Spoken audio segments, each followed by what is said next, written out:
Sarah Scheist joins me now for another edition of Mortgages and More. Now you're a mortgage broker with TMG on 23rd. Thank you so much for coming in. My pleasure. Thanks for having me. And this time around, we're talking about some of the stuff and some of the steps you really need to take before you go ahead and get yourself involved into a mortgage. Let's talk a little bit about pre-qualification. What exactly is that? Well, that's the first step in looking at pre-approval for a mortgage. That's where you talk to a mortgage professional. Maybe you run some online calculators. You figure out what your annual income is, what your monthly debts are, and figure out what sort of mortgage payment you can afford.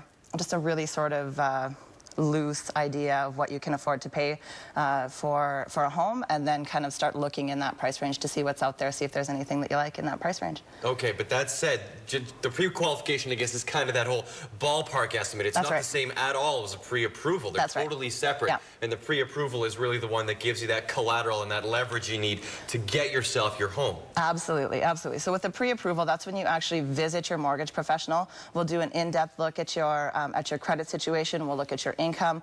We'll review your paperwork. Likely when you come in, we'll ask you to bring some documents with you. You'll want to have ready, at the bare minimum, a couple of pay stubs.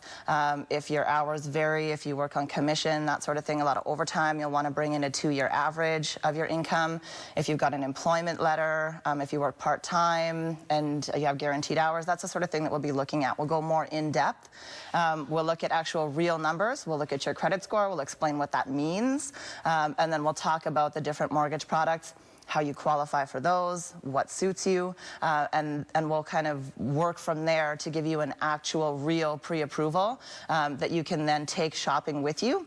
It gives you a little bit more ammunition when you're going in and putting in that offer. People know that you've been through that step, that we've reviewed all of your paperwork, and it makes you a more serious buyer and puts you in a position where you're able to move quickly when you find the home that you want. And it makes it so that your realtor, I guess, isn't kicking at the dirt when they realize they were wasting their time running you through a bunch of homes and you couldn't necessarily afford them. Yep. Now, back to step one then, with regards to this whole pre-qualification, what are some of the benefits? I mean, the most obvious one, of course, being you get that general price range. Sure.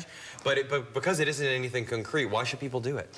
Well, because sometimes it can be a bit of a reality check, right? So a lot of people will think that they don't want to be renters anymore, that they would like to go and maybe purchase their home, and they have an idea of what that home would look like or what it would cost, and then they can see if what their budget, if the budget fits their reality, I guess, right? So if they're thinking that maybe they only want to spend $700 or $800 on a mortgage payment, it kind of gives you an idea of what's out there, what's available for you to purchase for that amount of money, and whether or not that's something that you'd want to live in. So a lot of times it's just that first step in realizing what that home is going to cost you, and whether or not that's something that you're ready for before you get serious and go through with the actual pre-approval. And that only really takes into account, of course, that that's just what you're paying on your mortgage. That's right. That doesn't include the property taxes and the utilities and all that other fun stuff. But I wanted to jump on to our last point too, which is the mortgage commitment, which is something that you guys are responsible for. Yep. So that's the last and final step in the approval process. So once you've been pre-approved, that's us looking at you as the individual and not necessarily at the house that you've purchased.